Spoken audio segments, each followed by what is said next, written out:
I forgot I had an alarm set. The best reason, first of all, if we skip this vital step, we may not overcome drinking. Time after time, newcomers have tried to keep to themselves certain facts about their lives. Trying to avoid this humbling experience, they have turned to easier methods. Almost invariably, they got drunk. Having persevered with the rest of the program, they wondered why they fell. We think the reason is that they never completed their house cleaning. They took inventory all right, but hung on to some of the worst items in stock. They only thought they had lost their egotism and fear. They only thought they had humbled themselves.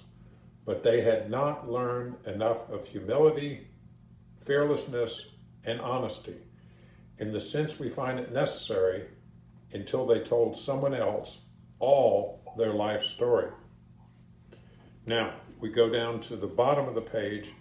We must be entirely honest with someone if we expect to live long or happily in this world. Rightly and naturally, we think well before we choose the person or persons with whom to take this intimate and confidential step. Those of us belonging to a religious denomination which requires confession must, and of course will want to go to the properly appointed authorities whose duty it is to receive it. Though we have no religious connection, we may still do well to talk with someone ordained by an established religion. We often find such a person quick to see and understand our problem. Of course, we sometimes encounter people who do not understand alcoholics. If we cannot or would rather not do this, we search our acquaintances for closed-mouthed, understanding friends. Perhaps our doctor, our psychologist, will be the person. Now we skip to the last full paragraph. Notwithstanding the great necessity for discussing ourselves with someone, it may be one is so situated that there is no suitable person available. If that is so, this step may be postponed only, however, if we hold ourselves in complete readiness to go through with it at the first opportunity. We say this because we are very anxious that we talk to the right person. It is important that he be able to keep a confidence, that he fully understand and approve of what we are driving at, that he will not try to change our plan, but we must not use this as a mere excuse to postpone. When we decide who is to hear our story, we waste no time. We have a written inventory and are prepared for a long talk. Would someone want to pick up the reading with "We pocket our pride and go to it" and the rest of the page? I'll be glad to. We pocket our pride and go to it, illuminating every twist of character, every dark cranny of the past. Once we have taken this step, withholding nothing, we are delighted. We can look the world in the eyes. We can be alone at perfect peace and ease. Our fear falls from us. We begin to feel the nearness of our Creator. We may have had certain spiritual beliefs, but now we begin to have a spiritual experience. The feeling that the drink problem has disappeared would often come strongly. We feel that we are on the broad highway, walking hand in hand with the spirit of the universe.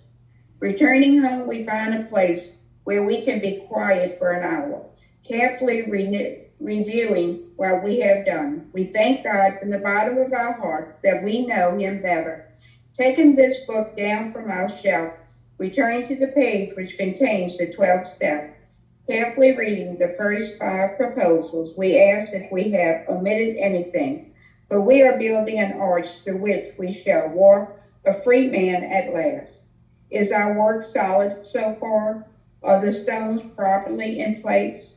Have we skimped on the cement put into the foundation? Have we tried to make mortar without sand? That's excellent. That's excellent. Thank you. All righty. Betty, can you get us to our 5th step prayer?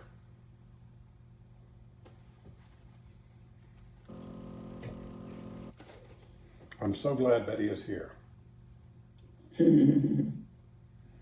Alrighty, we're going to do the 5th step prayer in unison. Prayer. God, God, I I thank you from the bottom of my heart that I know you better. Help me Help me become aware of of anything I have omitted discussing with another person. Help me Help me to do what is necessary to to walk walk a a free free man man at at last. last. Amen. Excellent. Amen. And you know, the thing you want to do your 5th step as soon as you can with either your sponsor or someone that you trust. Now we're on to, no big surprise, on the step 6. I'll read these. On 76, we are now ready to let God remove from us all the things which we have omitted or objectionable. Can he now take them all, every one? If we still cling to something, we will not let go. We ask God to help us be willing. Now, Betty, can you find us our 6th step prayer? We're going I'll do that. Excellent. Yeah, I see it. We're going to do our 6th step prayer in unison. God, help me become be willing to let go of all these things to which I still cling. Help me to be ready to let you remove all these defects that your will and purpose may take their place. Amen. Excellent. Excellent. So we've got, let's clap if we've done step 6. This is tremendous. We're making great progress. Now, we go to step 7. When ready, we say something like this. My Creator, I am now willing that you should have all of me, good and bad. I pray that you now remove from me every single defect of character which stands in the way of my usefulness to you and my fellows. Grant me strength as I go out from here to do your bidding. Amen. So let's do the 7th step prayer in unison. Prayer. My Creator, I am now willing that you should have all of me, good and bad. I pray that you now remove from me every single defect of character which stands in the way of my usefulness to you and my fellows. Grant me strength as I go out here to do to your do your bidding. bidding. Amen. Amen. Let's give ourselves a hand. We've got step 7. Good job. Good job. Now, unfortunately, according to Joe and Charlie, who I consider great men, you work on steps 6 and 7 for the rest of your life. And we want to, when we have character defects, we want to be moving in the direction of removing those. And I would just tell you that in my personal experience working with my sponsor, who is a wonderful, wonderful person, that she saw potential in me that I didn't see. And it would be very hard for me to achieve something that I didn't even know was there. But working with her, I've been able to remove some, not all, but some of my defects of character. And that has been very good for me. We might just, I don't have it in my notes, but would anyone want to share about their working their steps 6 and 7? I'm Betty Compulsive Eater. And this prayer is huge for me. There was, we were talking about how we found our abstinence. Rick, shut me off if I go too long here. And one of the things that helped me find my abstinence, this current stretch of abstinence I have, which is a little over 11 years, was there's a meeting at 6:45 in the morning, and they use this prayer to close the meeting. And I found this very powerful. Matter of fact, I was just thinking, I've been reading a non-program book, and it talks about how to make good habits. And I find it I like visuals. And I'm going to write this down and put it at my door where I walk out the door, and say this as I go out the door, because as I go out from here is a huge visual for me each morning. And I like the way it says, that I want my higher power to have all of me, the good and the bad, because how I think of my higher power is that kind of higher power that'll take all of me and work with me. And I need help I need help in my house too, but especially when I go out the door in the morning. And I'm going to start doing that, because I think it'll be a great reminder when I hit that door right there. I will see it and just take it and pause for just a moment. It takes no time at all to say this prayer, but I can do this. And that was a huge help for me when I got back into really doing this and really feeling this prayer, because I really felt the movement, this move through me. Because sometimes when I felt a particular character defect really roaring its head, I would substitute that in there. Every single defect of character, sometimes I would use that word as well, whatever that defect of character. Remove my pride, and use it that way too. Thank you for letting me share. Betty, that was great. That was great. Anyone else want to share on their experience with steps 6 and 7?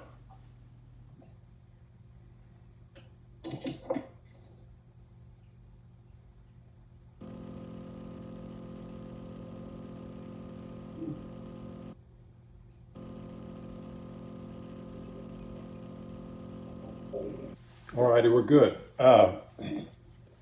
Now, we're back to our big book. It's interesting to me that step 6 and 7, there's just 2 little paragraphs, and yet that's a huge amount of work in there. Oh well. We now need action, without which we find that faith without works is dead. Let's look at steps 8 and 9. We have a list of all persons we have harmed and to whom we are willing to make amends. We made it when we took inventory. We subjected ourselves to drastic self-appraisal. Now we go out to our fellows and repair the damage done in the past. We attempt to sweep away the debris which is accumulated out of our effort to live on self-will and run the show ourselves. If we haven't the will to do this, we ask until it comes. Remember, it was agreed at the beginning we would go to any lengths for victory over alcohol. Now we go to page 77, the 4th line. It is seldom wise to approach an individual who still smarts from our injustice to him and announce that we have gone religious. In the prize ring, we would call this leading with the chin. Why lay ourselves open to being branded fanatics or religious bores? We may kill a future opportunity to carry a beneficial message, but our man is sure to be impressed with a sincere desire to set right the wrong. He is going to be more interested in the demonstration of goodwill than our talk of spiritual discoveries. And then we skip down about 10 lines. Nevertheless, with a person we dislike, we take the bit in our teeth. It is harder to go to an enemy than to a friend, but we find it much more beneficial to us. We go to him in a helpful and forgiving spirit, confessing our former ill feelings and expressing our regret. Under no condition do we criticize such a person or argue. And then we go to page 78. Most alcoholics owe money. We do not dodge our creditors, telling them what we are trying to do. We make no bones about our drinking. They usually know it anyway, whether we think so or not. Nor are we afraid of disclosing our alcoholism on the theory it may cause financial harm. Approached in this way, the most ruthless creditor will sometimes surprise us. Arranging the best deal we can, we let these people know we are sorry. Our drinking has made us slow to pay. We must lose our fear of creditors, no matter how far we have to go. For we are liable to drink if we are afraid to face them. Now, let's see, we go to page 80. Before taking drastic act, it's the first paragraph, page 80. Before taking drastic action which might implicate other people, we secure their consent. If we have obtained permission, have counseled with others, ask God to help, and the drastic step is indicated, we must not shrink. Then we go over to page 82, and this is down in the first full paragraph, about 7 or 8 lines down. Good generalship may decide that the problem be attacked on the flank rather than risk face-to-face combat. If we have no such complication, there is plenty we should do at home. Sometimes we hear an alcoholic say the only thing he needs to do is to keep sober. Certainly he must keep sober, for there will be no home if he doesn't. But he is yet a long way from making good to the wife or parents whom for years he has so shockingly treated. And then page 83, the top first paragraph. Yes, there is a long period of reconstruction ahead. We must take the lead. A remorseful mumbling that we are sorry won't fill the bill at all. We ought to sit down with the family and frankly analyze the past as we now see it, being very careful not to criticize them. And then the next full paragraph, the spiritual life is not a theory. We have to live it. Unless one's family expresses a desire to live upon spiritual principles, we think we ought not to urge them. We should not talk incessantly to them about spiritual matters. They will change in time.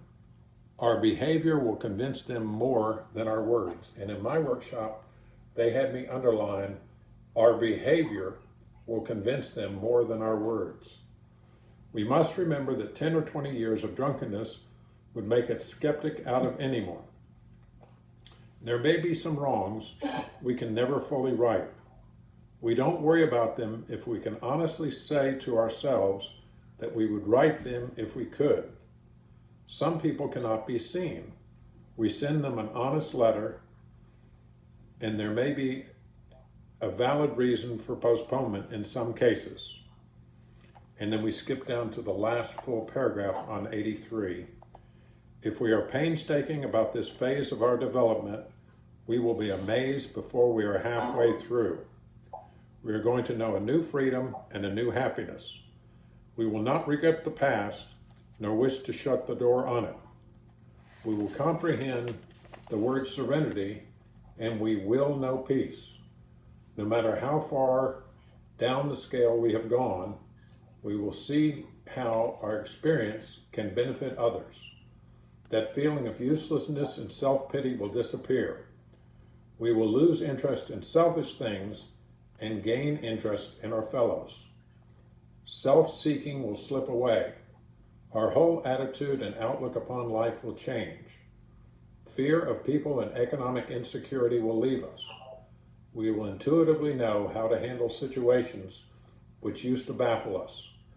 We will suddenly realize that God is doing for us what we could not do for ourselves. Are these extravagant promises? We think not. They are being fulfilled among us, sometimes quickly, sometimes slowly. They will always materialize if we work for them. Now, I need to check our time because we do. Let's see our time. Oh, we got a little time. And we get to all take a pledge. And everyone raise your right hand. And I will say it first, and then I want everyone to pledge in unison. I'll say it first. I promise never to make amends without talking to someone else first. I promise never to make amends without talking to someone else first. And then I would also mention to you that you make amends and then you be quiet. And Wally P., the guy that came up with this whole program, the Back to Basics, he interviewed 100 people that have been sponsored by Dr. Bob. And this is how the Alcoholics Anonymous made amends in the 1940s. And there are 4 things. I'll read them off. Sorry, I don't have a screen share for this. Number 1, there's direct amends. That one's you make amends straight to that one's pretty obvious. Living amends. In other words, when you do living amends, you stop doing what you were doing. And then under that, it has an A, B, and a C for living amends. Number A, you pray, and I'll read back through these again. B, you attend meetings. C, you share from the heart. And then 3, in kind or substitutional amends. In kind or substitutional amends. And an example of that would be an anonymous contribution, or doing volunteer work. And then I'm going to read back through all these again, but the one that I think is hilarious, this is in the 1940s, they would send a letter that they really didn't mail. In the 1940s, they would write a letter, put it in an envelope, put the first name only on the envelope with no return address, seal it up, put a stamp on it, and put it in the mailbox. I think that is hilarious. I mean, it sounds good to me. But anyway, I'll read through these again. Direct amends, living amends. The living amends is you don't do that anymore. An example of living amends would be also prayer, attend meetings, and share from the heart. When you're at the meeting, you share things that are on your heart. And then 3 would be in kind or substitutional amends. And that could be an anonymous contribution or doing volunteer work. And then my favorite, well, it's not my favorite, but I think this is hilarious, that the letter not mailed.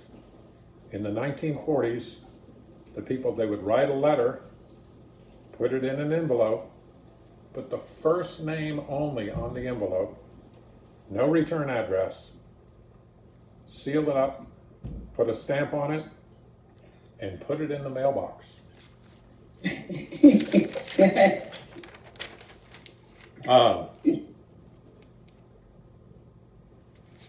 What are we looking like on our time? Now this is the workshop I went to, and I think it's true. Everyone here needs to write a letter. That's what they told us. Sounds good. And then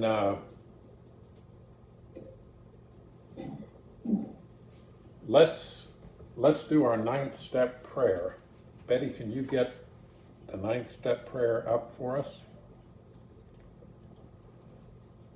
I'm so glad Betty is here. There you go. Let's do the prayer in unison. Prayer. God, God, give me the give me strength the strength Strength, and direction to do to the do the right right thing, thing, no no matter matter what the consequences consequences may may be. be. Help me Help me to consider others and not and harm not harm them in any in way. any way. Help me to Help consult me to consult with others before I take any actions that would that would cause me to be sorry. Help me Help me not not to repeat such behaviors. show Show me Show me the the way way of of patience, patience, tolerance, kindness, and love. and love, and help me live the spiritual life. Amen. Amen. Excellent. Now, I think this is a good time. Oh, I'm going to throw something out that I heard at the workshop. I thought this was fascinating. Somebody was talking about, now the workshop I went to was an Alcoholics Anonymous workshop. And someone shared there during the break, they said, well, you know, in the group I go to, the people just want to share. They don't want to read out of the big book. And one of the other women at the meeting said, there's a chance the people at your meeting can't read. And my suggestion would be to never assume that people that come to our meeting can read, or they might not be comfortable reading. You don't know, but we want to be open to everyone. And if somebody can't read, then they're welcome at our meetings. And there's no, you know, we don't want to make anyone feel uncomfortable, no matter what their situation. But anyway, does anybody have any questions before we break for lunch? Or comments, or anything you want to share?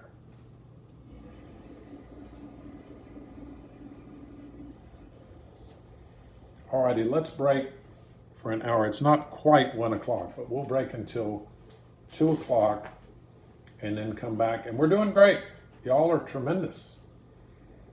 And I want to thank everyone who came today. And we'll leave the Zoom room open, but we're going to break for an hour for lunch. And I put my, somebody wants, Betty, can you put the prayers in the chat? And a lot of the prayers, if you want prayers, you can go online to the Friends of Bill W. prayers, and they have tremendous prayers. The Friends of Bill W. They're great. But we're gonna break for lunch, and I put my phone number in the chat. And if anyone would like to receive any phone calls from people, please put your name and phone number down there in the chat. But of course, it's voluntary. You don't have to put your contact information in there. Any other questions?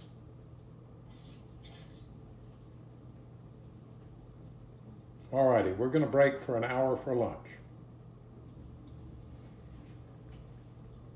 Thank you very much.